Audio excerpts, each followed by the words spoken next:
So there's this guy named John who's in a real hurry in New York.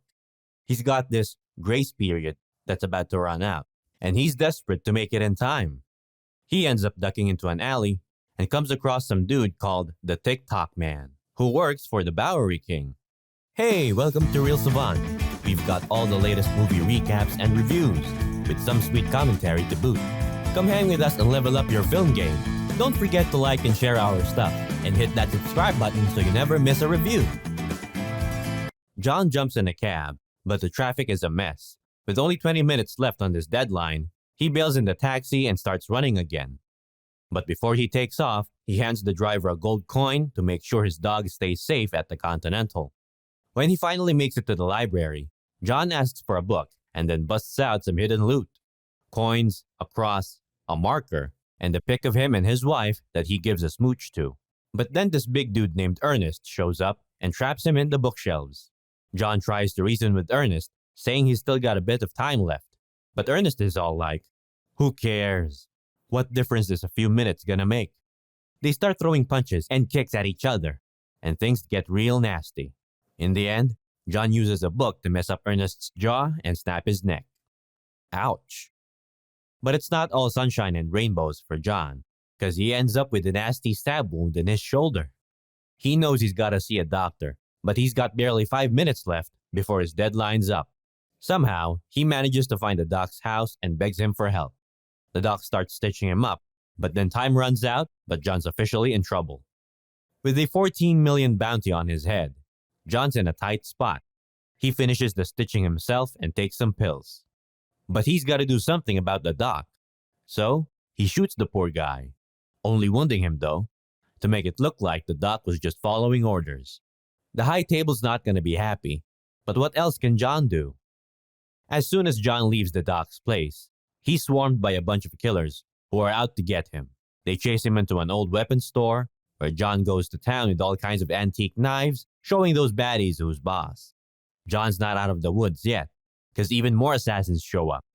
But this time, they follow him into a stable, and boy, does John make use of those horses. He lets those powerful beasts kick his enemies to the curb. John takes off on horseback, but those killers won't quit. 2 of them even follow him on motorcycles. But John ain't worried. He takes those guys out, no sweat, still riding that horse like a boss.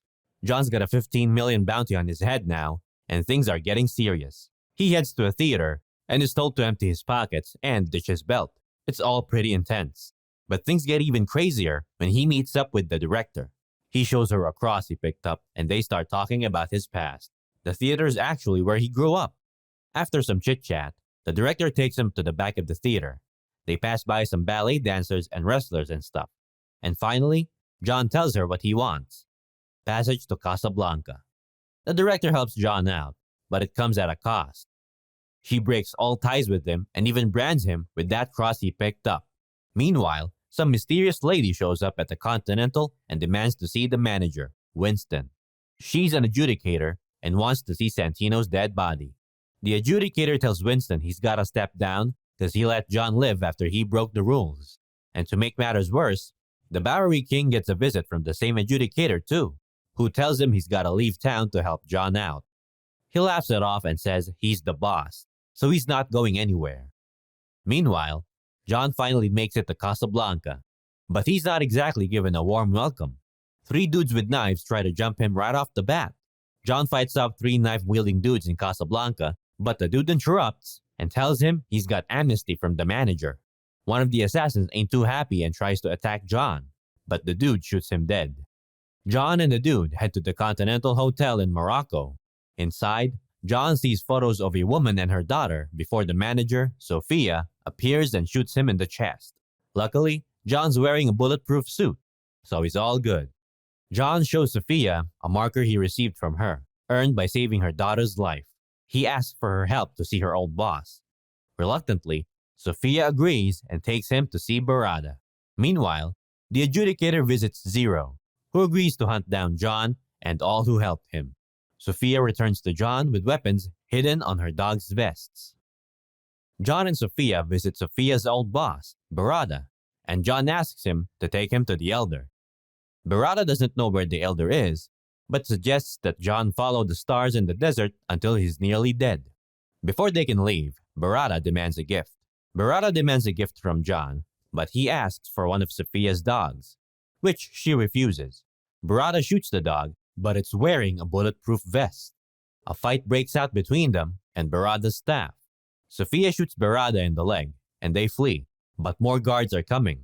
While the director enjoys her students' ballet performance, her guards are attacked by ninjas. The Adjudicator and Zero then show up and interrupt the show, joining the three men on stage.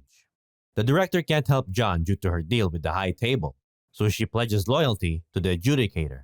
In return, the Adjudicator demands a punishment. Zero stabs her hands, but doesn't kill her. John and Sophia head to the desert. John signs the marker with his blood after pricking his finger. Sophia's debt is paid. She gives water to her dogs and takes a sip before spitting it back into the bottle. She warns John that he's gonna die, here or later. John walks in the desert with the bottle and Sophia leaves. He walks for a day and a night before he collapses. The ninjas kill many guards at the Bowery King's hideout. The Adjudicator and Zero confront the king on the roof, but he sends his bird away before Zero cuts him 7 times. In the desert, a cloaked man finds John, who wakes up in a tent afterwards. John meets the Elder, who asks why he wants to live. John answers that he wants to remember Helen. The Elder gives him a choice: die or become the boogeyman again, but he can never be out. He can reverse the excommunicado if he kills Winston.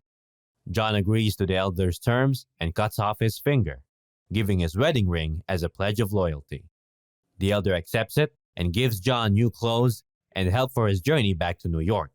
Back in the city, John meets 2 assassins who are quickly taken down by some ninjas. They then take John to see Zero. John and Zero are about to fight, but a bunch of school kids show up. John escapes, killing 2 motorbike ninjas and grabbing a motorbike. Zero and his ninja gang pursue John. On the highway, John defeats several sword-wielding enemies at high speed. Zero pursues him into the city, but they both wreck near the Continental. Since John is on Continental grounds, Zero can't touch him. Karen leads John to a waiting room and Zero follows. Zero tells John he's a big fan, but John disagrees. John reunites with his dog, but tells him to wait until Winston is ready to see him. Winston meets with John in a glass room where he knows John is there to kill him. He offers 2 options: sell his soul to the High Table and work for them forever, or fight against them and die as the man his wife loved. The Adjudicator arrives to see if Winston will step down, but he refuses. The Adjudicator deconsecrates the Continental and declares both Winston and John as targets, with some of the High Table's best en route. Winston reinstates John's privileges and gives him access to lots of guns, recommending stronger rounds for the High Table's improved armor.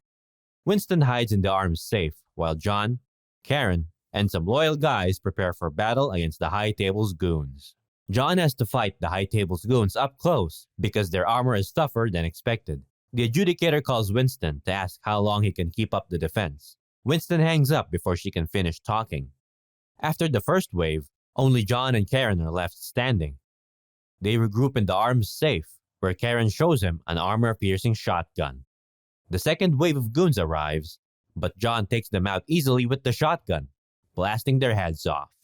The Adjudicator calls Winston again and suggests having a parlay. Winston agrees. While heading to the glass room, John is ambushed by 2 ninjas who throw him through several glass displays. Despite that, he kills them both with their own swords. Then, he heads upstairs and Zero taunts him from behind the glass. But 2 of Zero's best men attack John, though the shinobi hold back and decide to discuss the honor of fighting him instead of killing him right away. They knock John down again and discuss how he's been out of shape since he retired. John uses his belt as a weapon. After a long third round, where John is tired and resorts to groin kicks and ear slaps, he slams one opponent, shattering the glass ground and sending them crashing down. The shinobi can't get up, but John can. He heads upstairs to find Zero, and they have a long sword fight. John gains the upper hand by using Zero's own disappearing trick. Even though he's badly wounded, Zero continues to fight until John shoves a sword straight through his chest. Both men sit together, exhausted. Zero talks about how good the fight was and tells John he'll catch up with them. But he won't. As John leaves, Zero slumps to the side, dead. Winston and the adjudicator are on the roof having a chat. She warns him that this was just the first wave, that more will come, and that the Continental will fall. Winston responds by claiming he could take the Continental back. He has deeper ties than just these walls. He is New York. John arrives as the adjudicator decides Winston's show of power was a sign of loyalty. Winston and the adjudicator are talking on the roof about the Continental. She says that the hotel is now reinstated, but they need to do something about John. Winston agrees, shoots John multiple times, and John falls off the roof, hitting several things on the way down. After the adjudicator leaves, she comes back to check on John's body, but it's gone. She tells Winston that they can't have John Wick coming after them. Winston agrees and whispers, Baba Yaga. John's dog follows as the TikTok man pushes a cart containing a battered and broken John. He rolls to a stop in front of a makeshift throne where the Bowery King is drinking a soda. The king is badly cut up and asks John to raise a hand if he can hear him. John's three-fingered hand goes up. The Bowery King talks about John's betrayal and the High Table's rules, and how he's really pissed off about it. He asks John if he's pissed off too. John raises his head, looking like he's been through the ringer. He's all bloody and his eye is messed up. But he manages to answer, yeah. Thanks for tuning in to Real Savant. We hope you enjoyed our discussion about John Wick Chapter 3, Parabellum, and the ways it continues the thrilling action of the previous films. If you liked what you saw, don't forget to hit that like button, share this video with your friends, and subscribe to our channel for more great content like this. We're always exploring the latest and greatest movies, TV, and pop culture, so there's always something new to discover. Thanks for being part of the Real Savant community, and we'll see you next time.